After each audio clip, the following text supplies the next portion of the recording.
Então vamos começar de cara falando do Flamengo, né? O campeonato que termina na próxima quarta-feira, campeonato carioca, Flamengo e Fluminense, o próximo jogo. E, claro, a gente vai falar dessa decisão. É história. A gente tem falado muito nos últimos dias que dentro de campo, o futebol ficou mais ou menos como assim um figurante, né? O protagonismo mesmo é o salseiro todo que arranjaram e continuam arranjando para terminar esse campeonato carioca. Então, Mauro, já que você falou sobre o campeonato carioca, começo com você. Quero ouvi-lo. Resultado, tava lendo todas as redes sociais aí dizendo que foi um resultado injusto, que o Flamengo caiu de produção, que o Flamengo, tá vendo? Acabou o gás. Não é mais aquele, está faltando, está sentindo falta da torcida, enfim, quero ouvi-lo, Mauro Betting. Bom, embora eu tenha a tese bem diferente da do Flávio, nesse caso não dá para reclamar de falta de torcida nem Flamengo, nem Fluminense, nem o Olaria, nem o Ameriquinha, ninguém. É o que temos, né?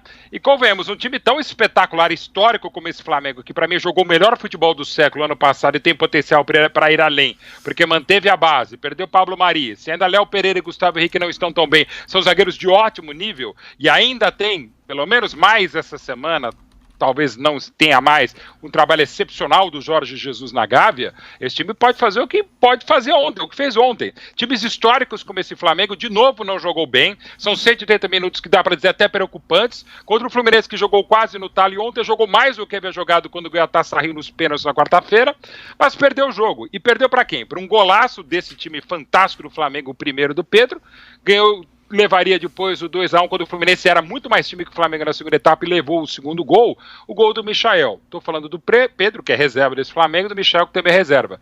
E que seriam provavelmente titulares na esmagadora maioria dos grandes times brasileiros e provavelmente da América do Sul em 2020. Então quando esse time não joga bem, pega um clássico que normalmente iguala os desiguais, um mega clássico como o Fla-Flu, e para o Fluminense ter sido a final de torneio interplanetário para tentar tirar uma lascona do Flamengo, e mesmo você fazendo tudo, não deixando o Flamengo jogar, marcando direitinho, um bom trabalho do Odair Hellmann e no final dá tudo errado, você vê a distância que hoje o Flamengo tem para Fluminense, para Vasco, para Botafogo e para quase todos os grandes times do país e do mundo. Jogar bem não tem jogado, mas quando os reservas como Pedro e Michael fazem referência, você vê o outro patamar mesmo que está o Flamengo, a ponto de ontem começar com o Gerson Everton Ribeiro no banco, Bruno Henrique poupado por lesão muscular e no final das contas, mesmo não jogando bem, ou mesmo jogando pior que o Fluminense, o Flamengo ganhar do mesmo jeito. Agora, sem Gabigol, né, Mauro?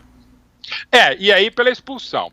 Muito se viu, eu confesso que não vi agora, deve ter saído meio-dia a súmula do árbitro, mas a impressão que eu tive vendo pela Flu TV o lance é o seguinte, não foi pela demora do Gabriel, porque não deu nem 30 segundos entre ele ver a placa mostrando que ele ia ser substituído e ele ser expulso, receber o segundo amarelo e ser expulso. Muito provavelmente pela ação incontinente, pela reação do árbitro, é o Gabriel que falou alguma coisa e o árbitro expulsou. Agora, como qualquer relação, qualquer frase, até num grupo de zap da família, se você fala bom dia, escrito, você vai ter uma reação. Pode ser o bom dia do vice-presidente da República, bom dia! Pode ser um bom dia, amor.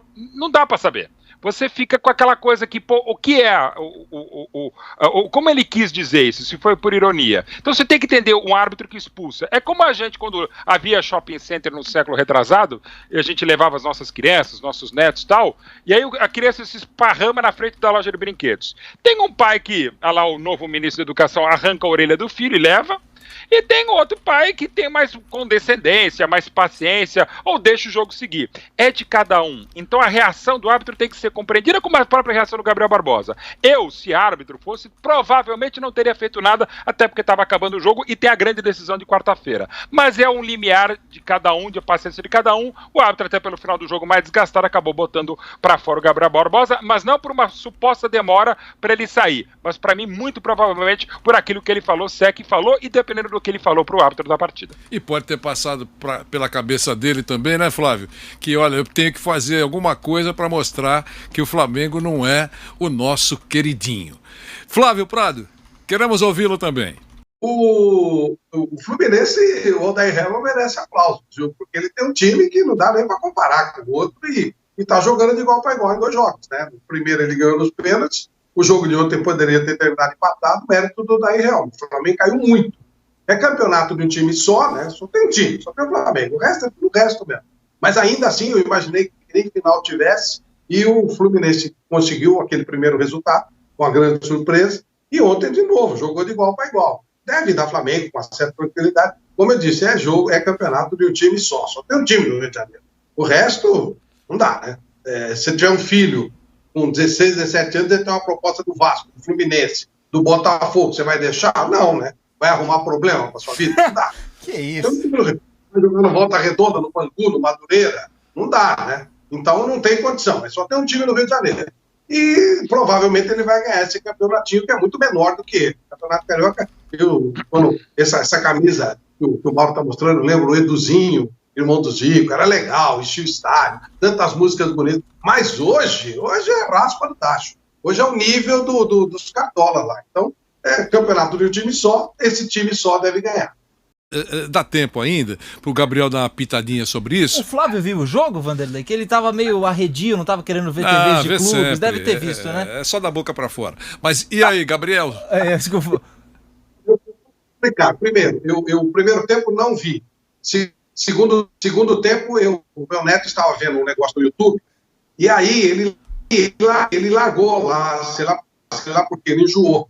E aí eu falei, pô, quero ver como é que tá a transmissão, a babaiada, que eles estão querendo fazer transmissão sem saber fazer. Eu tinha uns 25 do segundo tempo, mais ou menos, não perde transmissão como das outras vezes. E aí eu vi até o final, porque o meu neto não estava lá, mas pela curiosidade de ver se saía alguma porcaria técnica. E, né, por obrigação, fui obrigado a ler como é que a coisa funcionou, vi bons cronistas e tal. Mas perder tempo sentado 2 horas em frente da TV só se eu estiver trabalhando. Então, Gabriel, o Mauro, o Flávio fez um discurso e aí muito bonito, tive que interromper você. Sim. Então, quero que você fale sobre Flamengo e Fluminense. Vanderlei, eu tava também lá em casa, tive um problema, vi só um pouquinho do jogo, acabei não assistindo todo, fui fazer umas outras coisas, é um pouco na toada do que o Flávio fala, né? O Campeonato Carioca, que ano passado a gente falava muito mal, eu continuo falando mal, acho que não precisa perder tempo para ver Flamengo e Fluminense, você já sabe o que vai acontecer. Ontem foi um ponto fora da curva, é verdade, uma normalidade do Fluminense vencendo, mas o Campeonato Carioca, se você for comparar, é infinitamente pior do que o Campeonato Paulista. Então, perder uma tarde de domingo para ver Flamengo e Fluminense, temos que ter um pouco de paciência, de parcimônia. Então, acho que o Flávio fez um bom caminho vendo só metade do jogo, mas ainda assim me preocupa bastante o modo como tudo isso tem sido tratado, né? Ontem a TV do Fluminense mesmo eles quebraram aquela polêmica, porque no primeiro jogo não estavam falando o nome de jogador do Flamengo, aí depois mudaram. Ontem o Gabigol virou Gabriel Barbosa, enfim, é o nome dele, não tem problema. Mas ainda é preocupante como é que os clubes estão lidando com essa questão de transmitirem os jogos nos seus próprios canais, né? Me parece que está sendo um debate que está bem reduzido ainda, porque não se enxergou uma maneira de fazer esses jogos chegarem a um público total. O Flamengo tem 40 milhões de torcedores. Comemora-se a audiência de 3 milhões. Eu sei que pra internet 3 milhões é uma coisa assustadoramente grande, mas em termos de futebol mesmo, me parece que a final ontem foi super valorizada. 40 milhões de torcedores tem o Flamengo. Menos que um terço assistiu o jogo na internet, pelo menos me chamou a atenção esse dado. Sei lá, né? Talvez as pessoas não saibam ainda como faz para acessar o jogo. Talvez, essa é uma dificuldade, existem outras dificuldades também. Eu acho que as lambanças todas cometidas tiraram um pouquinho o interesse de muita gente, mas é só uma questão de adaptação. Eu acho que nos últimos tempos, eu estava conversando com o Mauro, passamos uma madrugada conversando sobre isso, dizendo o seguinte, estão começando a colocar o bem contra o mal, né? O bem é a internet e o mal é a TV, né? O bem contra o mal. Eu acho que não é essa a linha, né, Mauro? A gente pode unir forças, né? Todas as maneiras de fazer uma transmissão. Tem público para todo mundo, dá para a coisa caminhar de uma forma, entre aspas, eu sei que é um grande negócio, mas de forma harmoniosa. Eu não sei se você, que também é um multimídia, entende dessa maneira, Mauro Betting. Total. Estou aqui com com o meu smartphone, meu celular aqui e tal, e a gente está vivendo aqui momentos de Panflix, e não é porque eu estou aqui na Jovem Pan, que é pioneira há muito tempo em muitas coisas, não dá para ser pioneira sempre, mas de um modo geral a rádio, desde a Pan-Americana, a Jovem Pan, é uma pioneira em várias situações. Se você pegar na história do rádio, e não só do rádio, da comunicação brasileira, e vocês vivenciaram isso também na antiga TV Jovem Pan, no início dos anos 90, e pegar a história do rádio, e que a família tem muito a ver, desde a inauguração da TV Record em 1953, se você pegar quando começou em setembro de 1950 a televisão no Brasil, a TV Tupi, vai entrar a TV, e quando ela começou a transmitir a primeira transmissão de futebol interestadual, que foi aquele famoso voo do besouro, que era um termo técnico, se usou até tela de galinheiro para fazer, uma coisa genial dos nossos engenheiros, nossos cientistas brasileiros, que era um negócio inacreditável, deu certo. A partir de 1955, quando a televisão começa a concorrer com o rádio, falando do nosso campo do futebol, TV vai acabar com o rádio. 1955, para não dizer quando de 1950. E mais, aí voltando à nossa história, voltando a Roquete Pinto lá em 1922, a Galiano Neto na primeira narração de Copa do Mundo, na Copa da França de 38, o rádio vai tirar a gente dos estádios, porque até quando o Brasil ganhou lá em 1919, um pouco depois da gripe espanhola, o seu primeiro torneio sul-americano no Rio de Janeiro, os repórteres nas Laranjeiras telefonavam para as redações dos jornais dizendo, olha, foi um gol aos 700 minutos da prorrogação, um gol do Frenderrache contra o Uruguai e tal, mas antes disso, grande defesa do Marcos Carneiro de Mendonça, tal, jogadas, eles ligavam do estádio para um telefone, uma linha telefônica, imagina, em 1919, para a redação, e na redação eles colocavam cartazes, além da edição dos jornais, para falar, o Brasil está pressionando o Uruguai. E isso não se tirava a gente do estádio, porque também estava hiperlotado as Laranjeiras, mas era o jeito de passar notícia em 1919, como seria na Copa de 38 o Galiano Neto lá, como a gente só teve uma Copa transmitida há 50 anos na Copa de 70, a primeira em cores para todo o Brasil a partir de 74, em HD em 2006, todas as mudanças, 2010, 3D, assim, o rádio acabou, se adaptou. Televisão agora acabar, tem o streaming, tem a DAZN, o que eu faço em outro lugar, transmissão do Facebook, o que a gente viu na Flu TV, o que vimos na Flá TV, enfim, tudo vai se adaptando, pro bem ou pro mal vai se adaptando. Agora é fundamental e sempre bom lembrar, o que infelizmente alguns dirigentes do Flamengo não lembram, que para você ganhar e ser merecidamente campeão, alguém precisa perder. Mas perder em campo, não esmagar adversário, porque senão não tem graça você contra você mesmo, a não ser que você faça a transmissão no campeonato interno. Pode, no caso da torcida fabulosa, gigantesca do Flamengo, ter até mais gente do que eventualmente o Fla-Flu. Mas a rivalidade histórica do Fla-Flu, 40 minutos antes do nada, é com o Flamengo e com o Fluminense. Então, dá para conviver a rádio que a gente faz, dá para conviver a internet, o streaming, que é a internet, o DAZN, o Flá TV, YouTube, Facebook, volta por Orkut, cara, dá para fazer. O que não pode é falar, não, eu só quero do meu. O que infelizmente tem acontecido, e não só com a direção do Flamengo, já aconteceu várias vezes. O Clube dos 13 implodiu em 2011 por isso, quase que não nasceu, foi natimorto em 87 por isso. Cada um só faz o seu. Se os clubes minimamente, o papo que a gente teve ontem com o Gabriel Grafietti lá diretamente da Itália em Milão, se os clubes não se unirem de novo para falar, gente, vamos tentar fazer uma coisa mais equânime, mais uniforme, para evitar o disparo que está sendo por méritos do Flamengo e deméritos da concorrência, a gente não vai se acertar. E isso vale, claro, para o dinheiro dos clubes e para nós todos da mídia. Gente, vamos tentar conversar, vamos tentar acertar, e não é fazer tudo de graça, tudo na raça, porque as coisas não se pagam. Não é assim. No futebol não pode ser nenhum outro negócio, e a mídia faz parte do negócio, ajuda a pagar as contas. Mas se a gente começar a tentar um grande entendimento, que não vai acontecer, mas pelo menos a gente dialogar, já vamos sair do lugar, ou não vamos para um lugar onde a gente não vai ter mais jogo, porque não vai ter mais transmissão.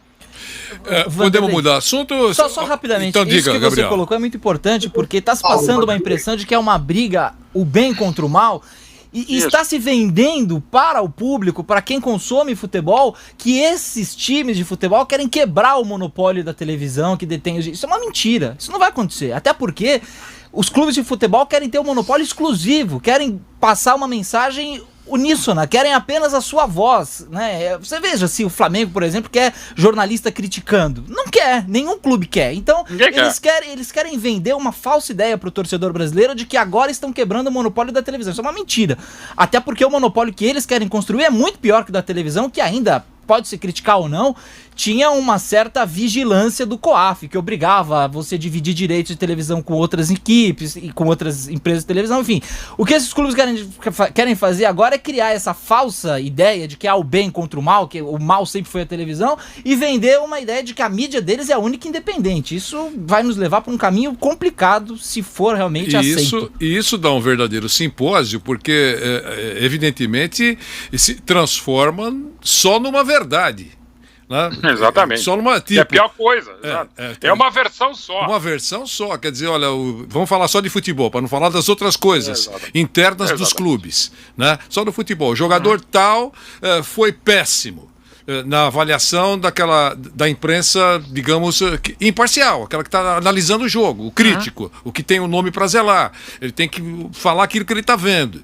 E uma transmissão, digamos assim, parcial ou amiga, vai dizer que ele foi bem no jogo, só ele viu aquilo. Então, se a gente analisar só a bola rolando, que é, na minha opinião, o menor problema. O maior problema é a lambança que existem em clubes, que seguramente aquela transmissão ou aquele canal de divulgação não vai em nenhum momento esculhambar a administração que está, digamos, patrocinando aquela transmissão. É uma coisa complicadíssima isso, mas eu acho que tem público para todo mundo e tem aquele também que só quer ouvir doçura. É um direito dele, assiste lá e estamos conversados. Mas eu acho que a imensa maioria quer saber a versão verdadeira, ou pelo menos uma versão, 2, 3, 4, 5, e depois avalia. Eu fico com a B, C, D e fim de conversa e a vida segue. É mais ou menos isso. Flávio, você quer falar uma coisinha pra gente virar essa página? Então, é uma pergunta mesmo. O Mauro, primeiro elogiar o Mauro pelo show que ele deu, contando um pouco da história das comunicações. E lembrando a gente que a Tupi começou em 1950, né, com televisão. Uma pergunta, Mauro, a Tupi transmitiu a final do Mundial? Não, porque ainda a televisão, primeira transmissão, se eu não me engano, de futebol mesmo, para valer, mesmo para praça, é um pouquinho posterior. Mas sabe que é uma boa pergunta? Eu estava até com o livro do querido companheiro Alberto Léo, falecido pela Maquinária Editora, que é a história do telejornalismo brasileiro. Eu não vou lembrar, mas realmente não, tanto é que só apareceram no passado as imagens lá na Itália, né? Da conquista do 2-2, da conquista da Copa Rio, que é o nome oficial do torneio. Eu assisti. A primeira conquista intercontinental do futebol brasileiro. Sim. É porque eu queria ver se passava agora, Mauro, nesse período de pandemia, podia passar esse jogo. Não, a Itália descobriu as imagens, né? Não que precisasse provar, né? Porque não precisa provar nada. Né? Eles não falaram que, inclusive, como é a Itália, você vê essa coisa de coisa já abriu a aqui. Juventus, que provavelmente algum jornalista italiano que pegou, ele não escreveu o Palmeiras campeão mundial. Uma coisa absurda, né? Deveria ter escrito. Não, eu acho também que não, mas enfim. Mas sabe da importância da Copa Rio. Foi mais difícil, que não significa dizer que seja mundial, né? Vocês estão distantes. Um está na olaria, o outro está no hospital, porque também a parede é de hospital. E aí, a gente precisa levar isso para frente.